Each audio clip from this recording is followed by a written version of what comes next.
Some Texas cities are getting rid of parking requirements, and here's why. I'm Charles Blaine, and this is Texas Tomorrow. Are you worried about your kids' future?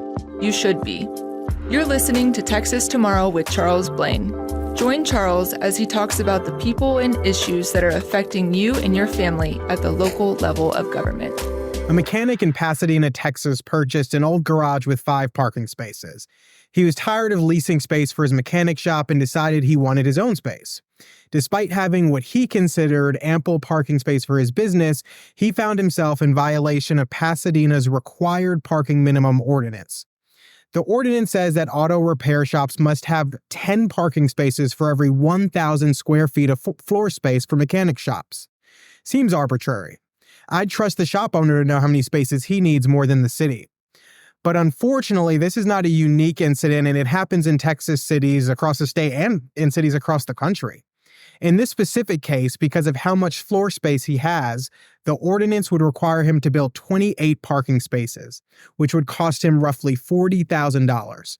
Not only more than what he could afford, but almost half of what it cost him to purchase the property to begin with. These requirements drive up the cost to the builder and to business owners and to the consumer at the end of the day. Austin Housing and Planning estimated that the cost of parking spaces are between $5,000 and $10,000 per space for a surface lot and $20,000 to $60,000 per space for a parking structure. For apartments, they determined that adding 1 additional parking space per apartment unit increased rent by $200 per month, while also limiting the number of units a developer can build. But in November, Austin moved to eliminate parking requirements in new construction. A lot of cities are now reevaluating their requirements in this area. Houston addressed the issue in some parts of town. Dallas is considering changing its rules, and it's not just big cities. Haltom City and Tarrant County has been pushed by its local business alliance to ease their parking minimums, although they've been a little reluctant. Some in the group are even urging the state to follow Minnesota's lead and abolish parking minimums statewide. With this change, the question isn't really whether or not you like parking spots and driving, it's whether or not you think local government should have the authority to set arbitrary minimum numbers for parking spot development. It's hard to imagine that a business who knows its customers are car dependent is going to build without ample space to serve its customers. The market would never let that happen. But on the flip side, because these arbitrary numbers are set, you have many businesses who know their customers may not be car dependent, yet they are still forced to provide more parking spots than they actually need. This drives up the cost of their development, it eats up valuable floor space that they could otherwise use for products, and then both of those factor into the underlying cost of whatever product they're selling. And that is ultimately passed on to the consumer.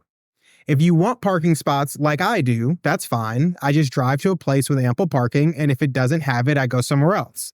But more and more local governments are waking up to the idea that the way that they've been doing it doesn't work. A report a few years ago found roughly 1/4 of downtown Dallas is purely parking lots. Same for Fort Worth, Houston, and San Antonio. Arlington was as high as 42%, and Austin as low as 17%. So Texas towns fall all over the spectrum, which is why the amount of parking should be determined by the businesses who need them and the consumers who utilize them. Thanks for tuning into this week's episode of Texas Tomorrow. My name is Charles Blaine. Please like and share this episode. And as always, if there's an issue happening in your community, please let us know. We'd love to talk about it. So I hope you took something away from this. And if you did, make sure you tell a friend, a family member, share it on Facebook, Twitter, Instagram, wherever you see fit. And make sure you tune in for next week's episode of Texas Tomorrow.